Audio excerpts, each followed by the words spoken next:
All right, let's do it. Recording in progress. Okay, so I'm here today with the wonderful singer-songwriter, Mr. Julian Mount. Welcome to the show, Julian. Great to have you here. Thank you, and thank you for inviting me on. It's great to be here. Not at all. So now listen, for those out there that haven't heard you perform, how would you describe your sound, your style, your influences? What's the Julian Mount sound? Well, I'm a singer, I'm a songwriter, and I play acoustic guitar, sometimes through some pedals. And my official genre is modern folk stroke acoustic, but I like to write songs about everyday things from a quirky perspective. So folk is the genre into which I most neatly fit. That's a really good description. Actually, that absolutely sums you up. That sums you up to a T. So for you, who were your musical influences when you were younger? Who inspired you to pick up a guitar? Oh, well, I like the songs of Pete Atkin and Clive James, Jake Thackeray, Joni Mitchell, Kate Bush. Quite a broad church, really. I'm not sure any of them are direct influences, although I like the way Kate Bush takes all the rules of songwriting and throws them out the window. I like to think I do that sometimes as well. Absolutely, absolutely. And what about it more contemporarily? Who do you listen to at the moment? Is there anyone out there that you're particularly keen on? Do you know, it's a funny thing. I've just gone through and been a bit OCD and indexed my musical collection, so I can now look through an index rather than go through bins full of CDs or vinyl or whatever. And most of my music collection comes from the 70s, to be honest with you. So I couldn't actually say, oh, I like this person or I like that person. A kind of contemporary person. It's more the kind of older 70s stuff I like. Obviously, I'm at a lot of folk clubs, and there's a lot of good acts out there. People that are still going. Steve Tilston, for example, I think is an amazing songwriter and singer and performer. But a lot of people are from the 70s, and some of them, sadly, are no longer with us. Yeah, no, absolutely. I mean, it was a great period for many musical forms. I think it was such a sort of bubbling pot of sort of musical genres. Lots of great stuff It coming was. to the fore in that period. Although you've recently obviously moved out of the area, you were a stalwart of the local folk scene for many years. It feels to me like the local scene is kind of as healthy as ever, especially Redbourne, Watford Folk Clubs, St Albans Folk Festival, and seemingly quite a lot of new young performers coming in. Do you think in general folk is having something of a resurgence, and is that a national thing? I don't know. What do you think? I think folk is a force to be reckoned with. It's a sort of genre that doesn't appeal to everyone. Sadly, some people still think it's men with beards with fingers in their ears singing sea shanties, and of course it's not that. And at the other end of the spectrum, you've got people playing an acoustic guitar who are given the heading folk when clearly they're not. I think possibly folk stroke acoustic is a more accurate description these days of what people like me do.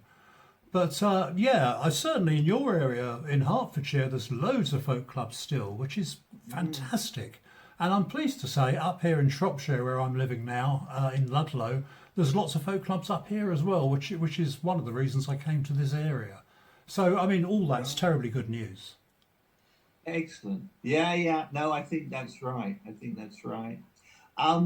So let's talk a little bit about process, your songwriting process. How does that work for you? Yeah. You seem to be, to me, quite an observational kind of a writer, the kind of person that carries a little notebook around with you and jots down ideas as you're out and about. Would that be the case? Do you know, I think it's fascinating. I've obviously talked to a lot of songwriters, and I've never met two songwriters who do it exactly the same, which is great. And I'm always fascinated to hear how other songwriters work. I don't actually carry a notebook about, a mental notebook perhaps, and I have been known to sing a few lines into my mobile phone on record. But I don't know, it's what I said before. When I decide I want to write a song about something, it's the perspective that is important to me. I want to think about how other people have written about this same thing, and I'm not going to do it that way. I'm going to try and do it from a different perspective. And that's the key thing. But songs for me can sometimes start from a musical phrase or one line or even just an idea. I think even my own songs, each one's been slightly different in its evolution. Yeah, yeah. Oh, and was the guitar always was that like your first instrument? Did you learn an instrument as a kid, or were you kind of self-taught and you decided on the guitar as your thing? Well, when I was very young, my mum and dad sent me to learn piano, which I did for a couple of years, and I didn't like it. I didn't like it at all, and I stopped going in the end. And then one of my friends, who I hadn't seen for years, started playing acoustic guitar, and that got me interested. And I did a couple of years at the Watford School of Music, actually, and I had no idea what I wanted to do. I had a marvellous teacher, and he said, "What type of music do you want to do?" And I said, "I don't know." So he took me through everything. He took me through classic, flamenco, folk, blues, rock, and I sort of homogenised my own style from that. And after that couple of years, I became self-taught and did my own thing. And within a year or so, I was writing songs, and I've written songs ever since then. Wow. Oh, that's really interesting. That's really interesting.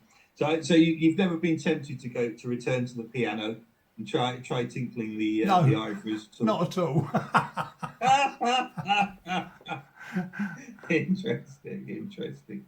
Okay, so so you mentioned you've recently moved up to Ludlow, and you touched on it, but for those of us that haven't been, tell us about the music scene there. What have you discovered? Are there some great local clubs to head along to? Yeah, there are. There's lots of local folk clubs, and the great thing is lots of other local opportunities as well. There's something called the Ludlow Fringe, which is happening soon, which is much like the Watford Fringe. And there are coffee bars and clubs and things where it's possible to get gigs. We've got a marvellous facility called the Ludlow Assembly Rooms, which hosts music events as well. And then there are folk clubs, and a lot of them work on different models from the ones in Watford and roundabout. For instance, there's one called Brimfield, which is only about 15 minutes away from here. They meet once a month, and every month they have 6 artists. 5 of them do 4 songs, and the 6th one does 6 songs, and there's no floor singers at all. And it's packed. Every month it is absolutely packed with people. So very, very healthy scene up here, I'm pleased to say. Wow. Oh, that's really good to hear. It is fascinating, isn't it? How you can't. I guess the people who haven't been, or maybe people who've just been to one or two, you might imagine that folk clubs are quite similar, but they are very different, aren't they, in style? Oh, absolutely. I mean, I've been to a few over the years, and as you say, no two are quite the same in the way they do things and the atmosphere. It's a wide range, isn't it? And the great thing is all the formats seem to work, which is great. Yeah, no, absolutely. Oh, that's good to hear. Do you see yourself occasionally popping back to the St Albans area, or have we lost you forever? Because I'm sure there'll be events that we would still love to have you along to if you wanted to come back to the region. Well, of course, it's quite a long way back to St Albans. I spent a lot of time back and forward to Ludlow before I moved here, house hunting and so on and so forth, and actually played at quite a few events up here before I moved. I wouldn't rule it out. coming back to St Okay. Albans, but I'm very busy up here. And since I Yeah. moved up here, things have exploded, to be honest. I've suddenly find myself with a record contract, which Oh, is right, really okay. good news. And Yeah. lots of plans for the future. I'm part of a little performance group called the Folk Collective now, with two other people who used to run the Watford Folk Club, Kim and Martin Olliott. They live Ah. up here too, which is another reason I moved up here. And we've done a couple of gigs. We've got more gigs planned, and we can do with the Folk Collective. We can do folk songs and/or folk poetry and/or drama. So Yeah. you know, fingers crossed for the future for that. That sounds exciting. So tell us a little bit more about the with the label. Is there a planned release for Yeah. an album then? Yeah, I'm signed to a company called Seeley Court, who you might have heard of. They specialise in releasing music from the late 60s to the late 70s. And you may know that I recorded, produced and distributed my own vinyl album in 1973 called Unsung Lies. And it was a limited run, and they all sold out in the end, and that was that. And then in 2013, I realised that copies of the original vinyl were selling for ridiculous amounts of money on eBay. I think the record was over £1,500 just for one record. Right. And so, to cut a long story short, in 2020, I remastered and re-released that album on CD. And since then, I've done a lot of interviews for magazines and radio stations and things about it. And I had an approach from an online magazine called Psychedelic Baby. They did an interview with me. This guy had really done his research. It was a great interview. And he said to me, have you ever thought about releasing it on vinyl again? And I said, well, several people have asked, but they've never offered me a deal I like the sound of. And he put me in touch with Seeley Court.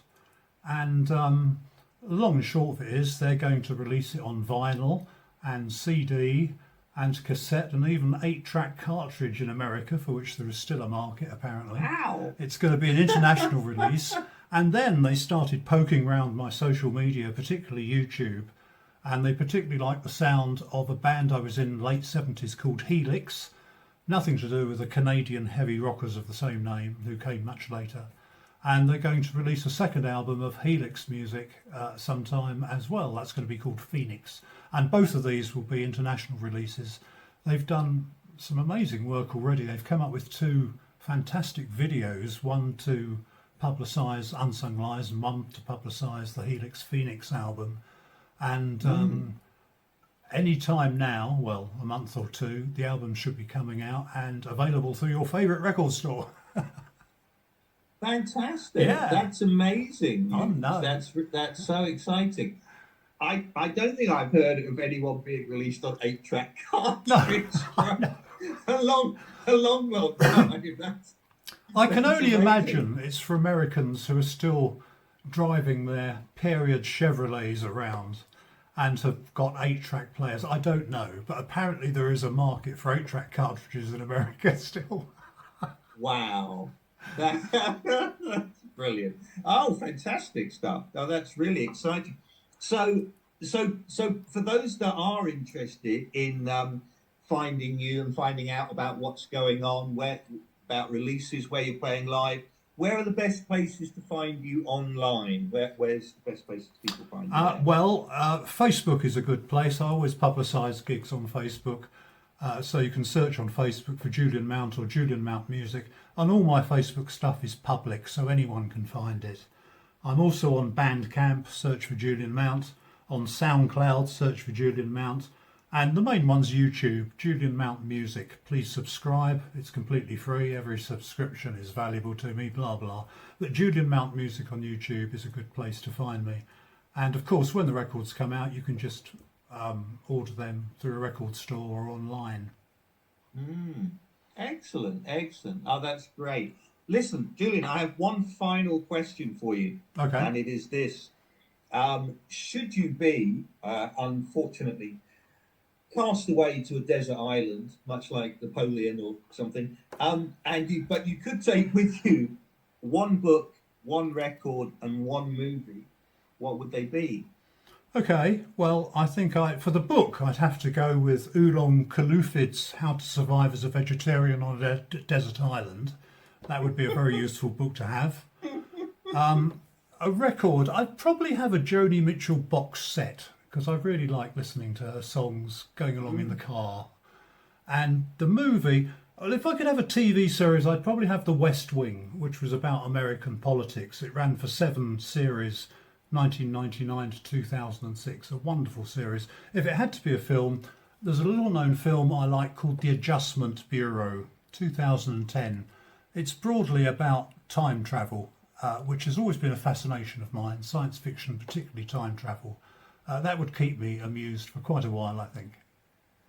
Excellent. Those are really good choices. I'd almost be tempted to come join you on the desert island for that. Well, that's good. We could have 2 books and 2 films and Well, there 2 we go. records. There we go.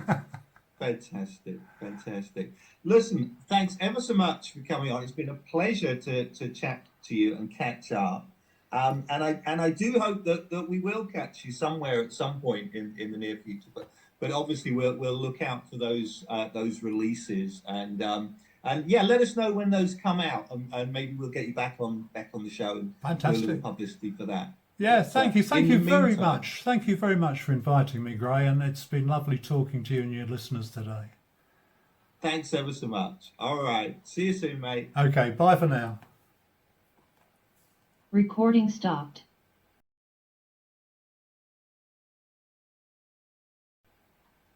Okay, we're done. Well, there we go. That was perfect. That was very pleasurable. There will be very little editing required there. That was Excellent. seamless stuff. Oh, well, thanks, Grae. It's been good to talk to you. Yeah, no, you too. Really good. Lovely. Good to see your smiling face, mate.